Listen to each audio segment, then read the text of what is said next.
दिसंबर की 31 तारीख थी। अक्षय ने उत्तराखंड की ऊंची पहाड़ियों के बीच एक पुराना पाइन विला बुक किया था। शहर के शोर से दूर ये चारों तरफ से चीड़ के घने जंगलों से घिरा हुआ था। हेलो दोस्तों, हम पहुंच चुके हैं देवभूमि के सबसे एकांत इलाके में। आज रात 2026 का स्वागत हम इसी हॉन्टेड लुकिंग विला में करेंगे। विराज, कैमरा बंद करो और सामान उठाने में मदद करो। वैसे अक्षय, ये जगह कुछ ज्यादा ही सुनसान नहीं है? यही तो खासियत है प्रिया, सुकून, कोई ट्रैफिक नहीं, कोई शोर नहीं। जैसे ही वे विला के गेट पर पहुंचे, एक बूढ़ा आदमी हाथ में लालटेन लिए सामने खड़ा था। साहब, रात को बाहर मत निकलिएगा। आज की रात पुराने घाव ताजा होते हैं।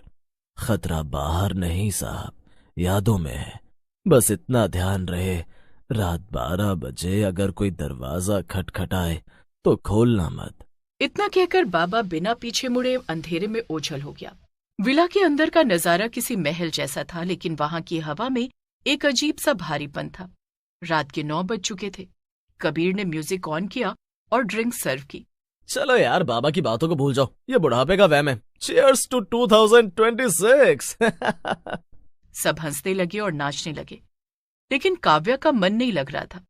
वो बार बार सीढ़ियों की तरफ देख रही थी। उसे लग रहा था कि ऊपर के गलियारे में कोई साया खड़ा है।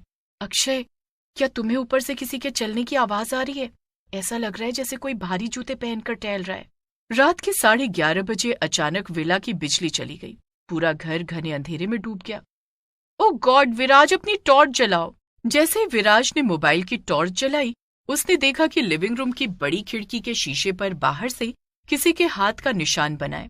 अक्षय ने हिम्मत जुटाकर खिड़की की तरफ देखा। अचानक विला के मुख्य दरवाजे पर जोर से दस्तक हुई। ठक ठक ठक। सबकी सांसें थम गई। बाबा की बात सबको याद आ गई। 12 बजे दरवाजा मत खोलना। बचाओ, मुझे अंदर आने दो, वो लोग मुझे मार देंगे। नहीं, बाबा ने मना किया था, ये कोई चाल हो सकती है। अक्षय ने दरवाजे के छेद से बाहर देखा। बाहर एक औरत खड़ी थी जिसके कपड़े फटे हुए थे और उसका चेहरा बालों से ढका था। वो कांप रही थी। अक्षय ने जैसे ही कुंडी खोली, हवा का एक बर्फीला झोंका अंदर आया और लाइटें अचानक जल गईं। लेकिन दरवाजे पर कोई नहीं था। तभी ऊपर की मंजिल से एक जोर की चीख सुनाई दी। वो सब भागकर ऊपर पहुंचे। ऊपर के कमरे में रखी एक पुरानी अलमारी अपने आप खुल रही थी और बंद हो रही थी। कमरे की दीवारों से खून रिसने लगा था। और सबसे भयानक बात, विराज का कैमरा जो स्टैंड पर लगा था, अपने आप घूमकर उनकी तरफ देख रहा था। विराज ने डरते डरते कैमरे की स्क्रीन देखी। स्क्रीन पर उसे 4 नहीं बल्कि 5 लोग खड़े दिखाई दिए। उनके पीछे एक लंबा बिना चेहरे वाला साया खड़ा था। भाई भागो, तुम्हारे पीछे कोई है। अक्षय ने पीछे मुड़कर देखा तो वहां कोई नहीं था, लेकिन उसके कंधे पर 5 उंगलियों के काले जलने के निशान उभर आए थे। रात के 11:55। विला का माहौल पूरी तरह बदल चुका था। हमें यहां से निकलना होगा, ये घर हमें मार देगा। वो नीचे की तरफ भागे, लेकिन सीढ़ियां खत्म ही नहीं हो रही थी। वो भाग रहे थे लेकिन बार बार उसी गलियारे में वापस आ रहे थे। तभी विला के केयरटेकर बाबा का सिर कटा हुआ शरीर हॉल के बीचों बीच पड़ा मिला। उसके सीने पर लिखा था, नया साल मुबारक। ये क्या हो रहा है? ये कोई इंसान नहीं कर सकता। अचानक विला के कोने से वही औरत निकली जिसे अक्षय ने दरवाजे पर देखा था। उसने अपने बाल हटाए। उसका चेहरा जला हुआ था और आंखें बाहर निकली हुई थीं। पिछली बार भी इसी रात को उन्होंने मुझे जलाया था, आज तुम जलोगे। घड़ी में 12 बज गए। पूरे विला में एक धमाका हुआ। आग की लपटें अपने आप दीवारों से निकलने लगीं। अक्षय को समझ आ गया कि यह कोई सामान्य साया नहीं बल्कि एक श्रापित आत्मा है जो हर साल इसी समय अपना शिकार ढूंढती है। विराज, उस पुराने लालटेन को जलाओ जो बाबा के पास था, उसमें शायद कुछ खास है। विराज ने बाबा के पास गिरा हुआ लालटेन उठाया और उसे जलाया। जैसे ही लालटेन की रोशनी उस औरत पर पड़ी, वो राख की तरह बिखरने लगी। उसकी चीखें पूरे पहाड़ में गूंज उठी। वो चारों बिना रुके विला से बाहर निकले और अपनी कार की तरफ। सुबह के 6 बजे सूरज की पहली किरण ने पहाड़ियों को छुआ। अक्षय और बाकी सब सुरक्षित रूप से पास के पुलिस स्टेशन पहुंचे। जब पुलिस वहां पहुंची तो वहां कोई पाइन विला नहीं था। वहां सिर्फ जला हुआ ढांचा और खंडहर थे जो 50 साल पुराने लग रहे थे। साहब, आप किस विला की बात कर रहे हैं? यहाँ तो 1975 में ही एक भयानक आग लगी थी जिसमें पूरा परिवार और उनका केयरटेकर जिंदा जल गए थे। वो चारों खामोश थे। वो बच तो गए थे, लेकिन उस रात का खौफ उनके जहन में हमेशा के लिए दर्ज हो गया था। नया साल शुरू हो चुका था, लेकिन उनके लिए दुनिया अब पहले जैसी नहीं थी। शहर के शोर शराबे और अपने आधुनिक फ्लैट में पहुंचने के बाद भी काव्या को ठंड महसूस हो रही थी। वो बार बार हीटर चालू करती, लेकिन कमरे का तापमान गिरता ही जा रहा था। अक्षय, क्या तुम्हें महसूस हो रहा है फ्लैट में वही खुशबू आ रही है, वही सड़ी हुई लाश जैसी गंध जो उस विला में थी? काव्या, तुम्हारा सिर्फ डर है, हम वहां से कोसों दूर है। पुलिस ने कहा ना कि वहां कोई विला था ही नहीं। तभी विराज का फोन आया। उसकी आवाज में दहशत थी। भाई, मेरा कैमरा, जो वीडियो मैंने रिकॉर्ड किया था उसमें कुछ बहुत अजीब है। पुलिस को दिखाने के बाद मैंने उसे डिलीट कर दिया था, लेकिन वो बार बार अपने आप वापस आ रहा है और अब वो वीडियो बदल गया है। अक्षय और काव्या तुरंत विराज के घर पहुंचे। प्रिया भी वहीं थी। उसका चेहरा सफेद पड़ा था। विराज ने लैपटॉप स्क्रीन उनकी तरफ घुमाई। वीडियो में वो चारों कार में बैठे, जहां कोई नहीं होना चाहिए था। वही जली हुई औरत बैठी थी। अचानक अक्षय के सिर में तेज दर्द हुआ।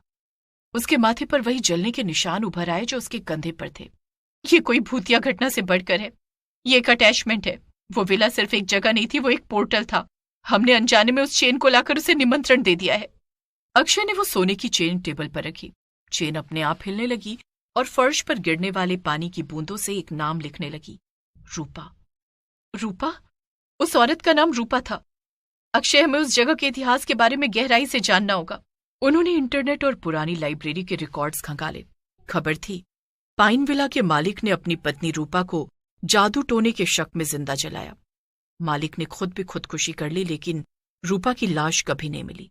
डायरी के पन्ने और रिकॉर्ड्स देखने के बाद उन्हें पता चला कि रूपा की आत्मा तब तक शांत नहीं होगी जब तक उसकी अस्थियों को विला की उस मिट्टी से बाहर निकालकर पवित्र जल में विसर्जित न किया जाए। क्या हमें वापस वहां जाना होगा? भाई, मैं दोबारा उस मौत के कुएं में नहीं जाऊंगा। अगर नहीं गए तो वो हमें एक एक करके मार देगी। उनके पास कोई चारा नहीं था। वो चारों वापस उसी पहाड़ी पर पहुंचे।